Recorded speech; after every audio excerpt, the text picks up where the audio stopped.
Welcome to Project Metis.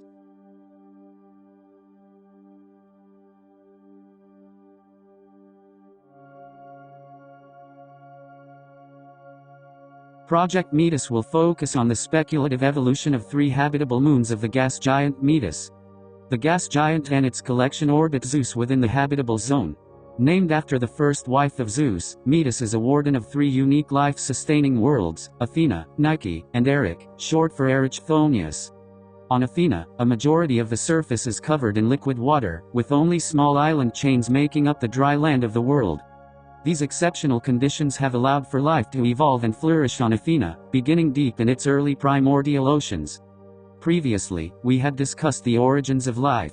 With the Anthizo explosion, the biodiversity of Athena bloomed. Many new species of photosynthetic organisms emerged to exploit the rich seas of Athena during this time. The fauna of this ocean world have evolved directly in relation to photosynthetic organisms that have begun to forge their path to survival on Athena. The photosynthetic life of Athena has adapted to primarily using the photosynthetic pigments of phycocyanin and xanthophyll, causing a majority of the landscapes of the ocean moon to be covered in blue and yellow. Some green organisms do exist by using levels of chlorophyll, but it is not yet understood why the life on Athena has taken an alternative approach to photosynthesis that does not prioritize chlorophyll. These organisms are able to conquer both the land and the air by the end of the Anthizo radiation, paving the way for other organisms to expand into new niches. The Matono. The Matono are most distinguishable by their strong cyan blue hue and their ability to securely root themselves to most rocky surfaces. These adaptations allow the Matono to colonize the depths as well as the shallows. The Discamptus, the most ancestral of the Matono, are the unchanged ancient remnants of the deep. These pale blue organisms live in the mesopelagic zones of Athena, about 1,000 meters or 3,300 feet, underneath the waves. To access the most from the light of their star, these children of Athena have adapted to shine blue in the rays of the sun. The Pterophyto have embraced this survival tool to spread themselves across all of the oceans of Athena.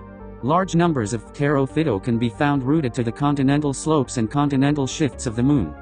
However, their ability to maximize their intake of photoenergy has also aided their evolution in the shallower portions of the seas.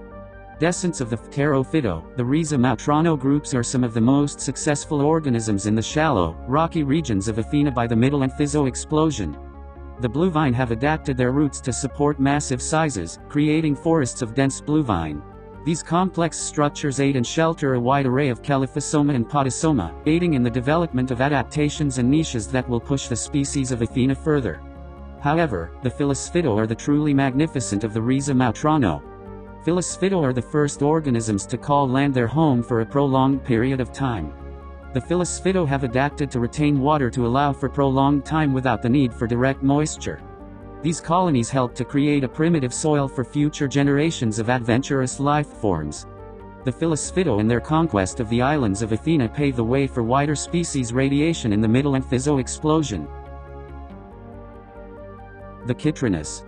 The Krinis are recognizable from their yellow hues and elaborate shapes. These yellow hues derive from an algae-like species that lives within their structures. Both create energy from photosynthesis and share the resources.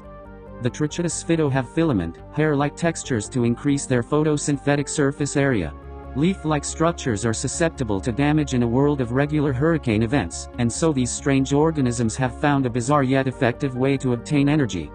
The Strongylophyto are similar to their filament counterparts, but these creatures have bulbous, round structures to develop further surface area for respiration.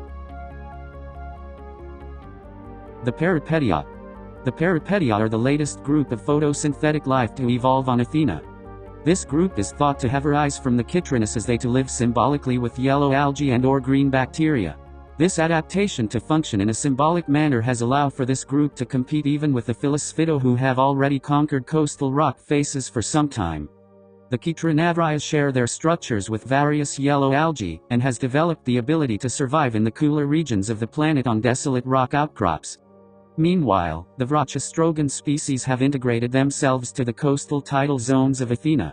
Their ability to retain water allows for these pilgrims to live further and further inland on the small islands of the water world. These plants are excellent at retaining and restoring water to themselves seemingly anywhere. One of the clades to appear are the Spherosphyto. The Spherosphido have obtained the ability to retain water like their cousins, but they have also taken their conquest of land a step further.